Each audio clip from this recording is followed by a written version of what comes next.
ছাদে যা ছিল তা দিয়ে বানানো হয়েছে, এই কারণে আর কি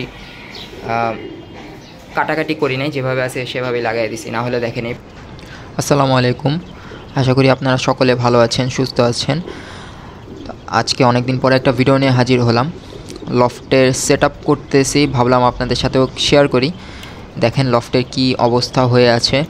এভাবে করি 4টা বছর কবুতর পালন করতেছি, এবার ভাবলাম একটু চেঞ্জ করা উচিত। তো যেমন ভাবনা তেমন কাজ।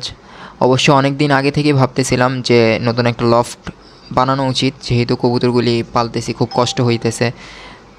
তো অনেক দিন আগে থেকেই প্ল্যান করতেছিলাম। তো ফাইনালি কাজ শুরু করলাম নিজেই, যতটুকু পারতেছি করতেছি। প্রথমত ফ্লোরটা ঠিক করতেছি রুমের, এখানে পরিষ্কার করে ঝাড়ু দিয়ে ময়লাগুলি আলাদা করে ফালাইতেছি। দেন ফ্লোরের মধ্যে এভাবে ইট আর রাবিশ বিছায় নিছি।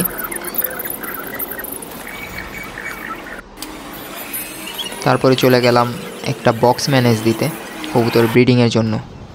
বক্সটা বাসায় আনার পরে নিজের মতো করে সেখানে বক্সের সামনে বাঁশ লাগাই নিতেছি, যেন আমার কবুতরগুলি আরাম করে বক্সটার সামনে বসতে পারে, নিজেদের খোপগুলির সামনে বসতে পারে। নিজের কাজ নিজে করার মধ্যে আলাদা একটা আনন্দ আছে, সেটা আপনারা সকলেই জানেন। তো এই জিনিসটা যদি হয় আপনার পশু পাখির ক্ষেত্রে, আপনি একজন অ্যানিম্যাল লাভার এবং আপনি আপনার পেটসের জন্য কাজ করতেছেন, পেটসগুলির জন্য নতুন একটা ঘর বানাইতেছেন, তো সেক্ষেত্রে কিন্তু বিষয়টা আরও আনন্দের। তো আমিও ঠিক একই জিনিস অনুভূতি করে কাজটা করতেছি। দেখতেই পারতেছে নিজের মতো করে কাজ করতেছি, খুব যত্ন সহকারে জিনিসগুলি বানাইতেছি। এখানে বক্সের ভিতরে বাঁশগুলো লাগানোর পরে ঠিক এরকম হয়েছে দেখতে, এখানে আমার কবুতরগুলি বসতে পারবে। তো এই হচ্ছে সম্পূর্ণ বক্সটি, কীরকম হলো অবশ্যই কমেন্টে জানাবেন।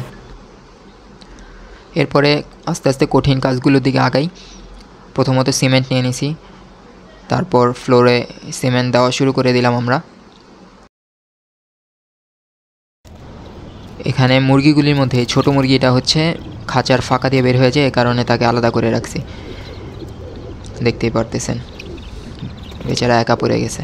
আর এখানে আমার মোরগগুলি ধাপড়িটার নিচে বসে আছে, চারপাশে অনেক রোদ, সে কারণে ছায়ায় বসছে। আর এটা হচ্ছে আমার কবুতরের ধাপড়ি। বলতে বলতে সিমেন্ট কুলায় ফ্লোরে দেওয়া শুরু করে দিলাম। নিজেরা কাজ করতেছি, সেক্ষেত্রে নিজেদের মন মতো করে জিনিসগুলি করতেছি, আস্তে ধীরে খুব যত্ন সহকারে করতেছি। এরপর মিস্ত্রি আসলো, সে তার মতন তার কাজ শুরু করে দিল। তো প্রথমত মাপ ঝোঁক করতেছি। এই হচ্ছে আমার শেডের জায়গাটা, যেখানে ধাপড়ি ছিল একটু আগে, তো সেখানে ক্লিন করে আমরা ফ্রেমটা করতেছি শেডের জন্য। এর উপরেই সম্পূর্ণ ভারটা থাকবে। তো এই কারণে আমরা যে বেসটা আছে সে বেসটা খুব মজবুতভাবে দেওয়ার ট্রাই করতেছি 3 জন মিলে। তো এর ফাঁকে হচ্ছে রুমের ফ্রন্টের দিকে একটা নেট লাগানো ছিল, সেই নেটটা আমি মই দিয়ে গিয়ে খোলা ট্রাই করলাম। আর মিস্ত্রি তো সে তার মতন একজন এক্সপার্টের মতন কাজ করে যাইতেছে, সে তার টেকনিক ইউজ করে সুন্দর মতন ফ্রেমটা তৈরি করতেছে, যেন কোনো প্রকার প্রবলেম না হয় এবং খুব মজবুত হয়।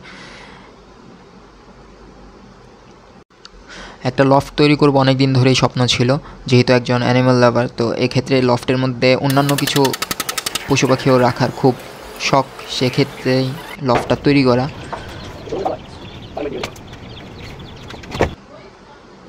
এটা হচ্ছে আমার কবুতরের জন্য যে ব্রিডিং খোপটা বানাইছি, সেটা এটার মধ্যে ব্রিডিং করাবো ইনশাল্লাহ।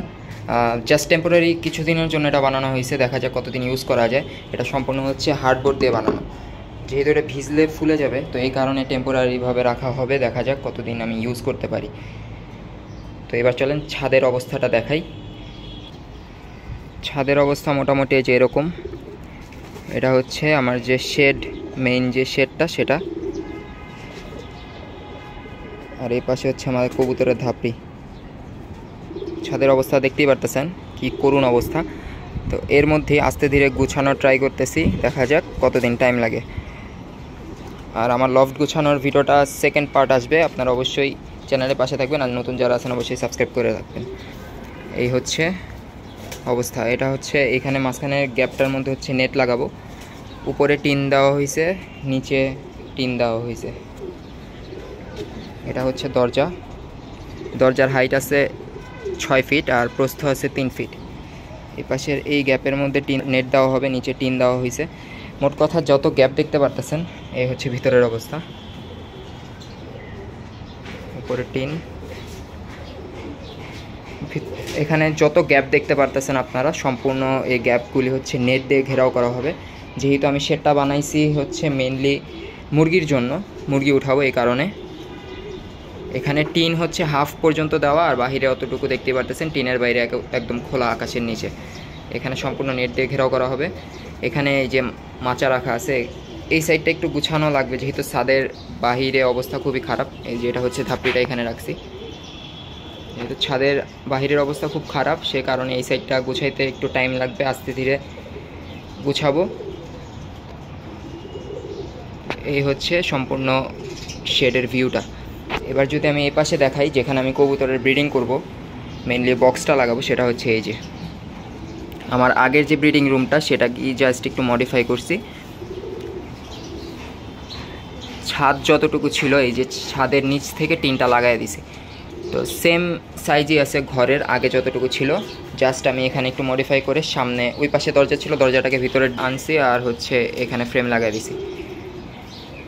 ফ্রেমে সম্পূর্ণ নেট লাগানো হবে। এবার যদি দেখাই ভিতর থেকে অবস্থাটা, এখানে একটা ছিটকেনি আর এখানে হচ্ছে একটা লাগানোর জন্য একটা কবজা লাগাই দিছি। এই হচ্ছে ভিতরের অবস্থা। ছাদে যা ছিল তা দিয়ে বানানো হয়েছে, এই কারণে আর কি কাটাকাটি করি নাই, যেভাবে আছে সেভাবেই লাগাই দিছি। না হলে দেখেন এই পাশে কিন্তু আমি চাইলে খুব সুন্দর করে ফিনিশিং দিতে পারতাম, টিন মাপ মতন কেটে দেন লাগাইতে পারতাম, বাট করি নাই। ভবিষ্যতে যদি খোলা লাগে তখন যেন ইজিলি খুলতে পারি। আর টিনগুলি একদম আনাম টিন যাকে বলে, তো সেই টিনই লাগাই দিছি। এখানে লফটের মানে রুমের এই ফ্লোরটা হালকা সিমেন্ট দিয়ে ঢালাই করা হয়েছিল, তো এটাকে আরেকবার সিমেন্ট দিয়ে ফিনিশিংটা দিতে হবে। যেহেতু মুরগি রাখছি দেখতেই পারতেছেন অবস্থা কী করছে, আর এই কদিন যেহেতু কাজ করছি সাথে সে কারণে এখানে ঠিক মতন পানি টানি দেওয়া হয় নাই।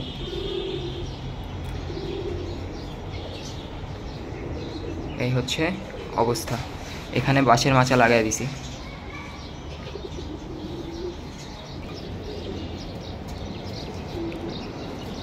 এটা হচ্ছে সম্পূর্ণ শেডটা। তো এই ছিল আমার লফট সেটআপের ফার্স্ট ভিডিও। তো এটা সেকেন্ড পার্ট দিব খুব শীঘ্রই ইনশাল্লাহ। আপনারা অবশ্যই কিন্তু চ্যানেলটির পাশে থাকবেন, আর যারা নতুন দেখতেছেন অবশ্যই সাবস্ক্রাইব করে রাখবেন। এখন থেকে নিয়মিত ট্রাই করব আমি ভিডিও আপলোড দেওয়ার। তার পাশাপাশি হচ্ছে আমার চ্যানেলের নামে আমার পেটস এই নামে আরেকটা ফেসবুক পেজ আছে, আপনারা চাইলে সেটাও ফলো করে রাখতে পারেন, কারণ দুই জায়গাতেই আমি ভিডিও নিয়মিত আপলোড দেওয়ার ট্রাই করবো এখন থেকে। যেহেতু এতদিন লফটের প্রবলেম ছিল, এখন যেহেতু নতুন করে লফটটা সাজাইতেছি তো এখন ভিডিওতে আপলোড দেওয়াই যায়।